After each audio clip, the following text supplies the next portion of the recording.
नमस्कार दोस्तों, बहुत बहुत स्वागत है आप सभी का आपके अपने यूट्यूब चैनल आरजीएस में। और इम्पॉर्टेंट मुद्दे को लेकर के आपके समक्ष हाजिर हैं और ये मामला है इंडियन सोसाइटी से। तो अभी जो है उच्च शिक्षण संस्थानों में या विद्यालयों में देख रहे होंगे, कोचिंग संस्थानों में किस तरीके से जो है सुसाइड के मामले बढ़ रहे हैं। इसी को लेकर के सुप्रीम कोर्ट सख्त हुआ है और उसने एक स्पेशल टास्क फोर्स के गठन का प्रावधान किया है। उसी से संबंधित ये खबर है।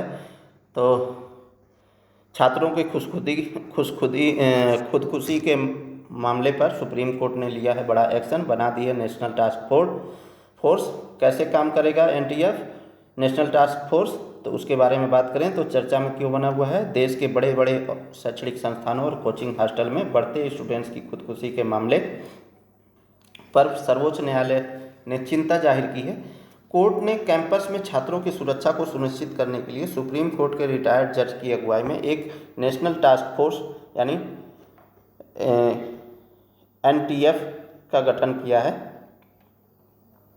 जस्टिस जेबी पादरीवाला की बेंच ने कहा है कि पिछले 2 महीनों में कॉलेज के हॉस्टल में यौन शोषण और अन्य मामलों की वजह से छात्र जो है खुदकुशी कर रहे हैं।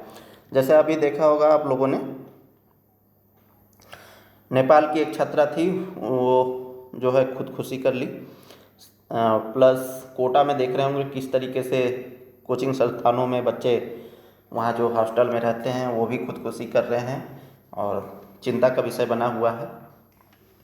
जो बच्चे अभी पूरी तरह से दुनिया को देखे नहीं हैं वो इतने डिप्रेशन में आ जा रहे हैं कि खुदकुशी तक करने के लिए तैयार हो जा रहे हैं। ये कहीं ना कहीं समाज के लिए चिंता का विषय है और इसमें बहुत सारे संस्थानों, साथ ही साथ माता पिता और समाज का भी कहीं ना कहीं रोल है।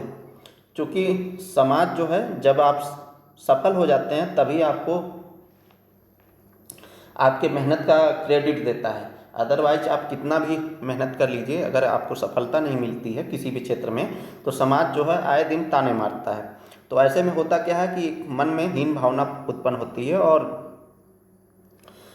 जो स्टूडेंट है या जो तैयारी करने वाला है वो जो है हीन भावना का शिकार होता है और ऐसे में आकर के कुछ गलत कदम उठाने के लिए प्रयास करता है। माता पिता भी बहुत ज़्यादा दबाव डालते हैं बच्चों पर और सोचते हैं कि हमारा बच्चा सफल हो, लेकिन हर एक स्टूडेंट की अपनी अपनी कैपेबिलिटी है। उस कैपेबिलिटी को ध्यान में रखते हुए समाज को, पेरेंट्स को और संस्थाओं को ये सोचना पड़ेगा कि किस तरीके से हम आत्महत्या जैसी, खुदकुशी जैसी जो घटनाएं बढ़ रही हैं उसे रोका जाए। तो अभी जो है नेशनल टास्क फोर्स का गठन किया गया है और इसमें जो है 19 मार्च को गुजरात के लॉ यूनिवर्सिटी में स्टूडेंट की खुदकुशी के मामले का भी जिक्र किया गया है। बेंच में शामिल जस्टिस आर महादेवन ने कहा कि हमें सुसाइड के पैटर्न पर चर्चा करनी चाहिए। हमें इस बात की चिंता है कि बहुत सारे छात्र भेदभाव, रैगिंग और यौन शोषण की वजह से जान दे देते हैं। आत्महत्या के कारणों की पहचान करेगा टास्क फोर्स और कोर्ट के आदेश में कहा गया है कि पूर्व सर्वोच्च न्यायालय के न्यायाधीश न्यायमूर्ति S Varindra Bhatt task force के अध्यक्ष होंगे। तो कौन अध्यक्ष हैं? वरिंद्र भट्ट जी हैं। ये पूर्व जो है न्यायाधीश हैं, ठीक है। जबकि महिला और बाल विकास मंत्रालय के अलावा किसी राज्य के उच्च शिक्षा विभाग, सामाजिक न्याय और अधिकारिता तथा कानूनी मामलों के सचिव इसके सदस्य होंगे। पीठ ने कहा है कि टास्क फोर्स एक व्यापक रिपोर्ट तैयार करेगा जिसमें छात्रों द्वारा आत्महत्या करने के प्रमुख कारणों की पहचान की जाएगी। मौजूदा नियमों का विश्लेषण और सुरक्षा को मजबूत करने के लिए सिफारिशें इसमें शामिल होगी। और टास्क फोर्स को अदालत ने दी है विशेष ताकत।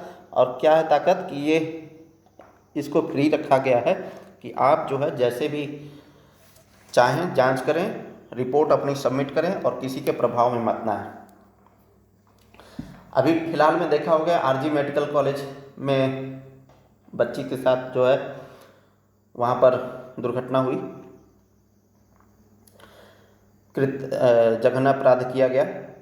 इसके पूर्व में रोहित वेमुला का केस सुना होगा आप लोगों ने, जो उस समय बहुत ही तनाव की स्थिति पैदा किया था समाज में। ठीक है, अभी गुजरात में हुआ। तो ये सब मामला जो है देखने के बाद जो है अदालत ने टास्क फोर्स का गठन किया है और विशेष शक्तियां दी हैं कि आप जो है किसी के दबाव में नहीं आएंगे। अदालत ने कहा कि अपनी रिपोर्ट तैयार करने की प्रक्रिया में टास्क फोर्स के पास किसी भी उच्च शिक्षण संस्थान का औचक निरीक्षण करने का अधिकार होगा। 4 महीने के भीतर टास्क फोर्स एक अंतरिम रिपोर्ट पेश करेगा, जबकि अंतिम रिपोर्ट अधिमानतः 8 महीने के भीतर दायर की जाएगी।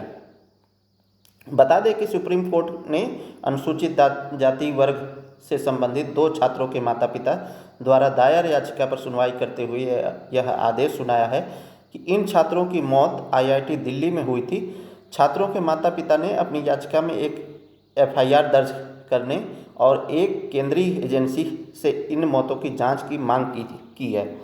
इसके पूर्व इस याचिका को दिल्ली हाई कोर्ट ने 2024 में खारिज कर दिया था, लेकिन अब जो है ये मांग की गई है कि एफआईआर दर्ज हो और एक केंद्रीय एजेंसी द्वारा इसकी मामले की जांच हो। तो यहाँ पर ये जो SC ST वर्ग के साथ जो है भेदभाव का मामला बन रहा है, और वो तो जांच के बाद पता चलेगा कि वास्तव में भेदभाव का मामला था या नहीं था। लेकिन अभी भी देखेंगे बहुत सारे जगह पर भेदभाव होता है, तो समाज को भी इसमें अपने आप में परिवर्तन लाना पड़ेगा अपने विचारों में।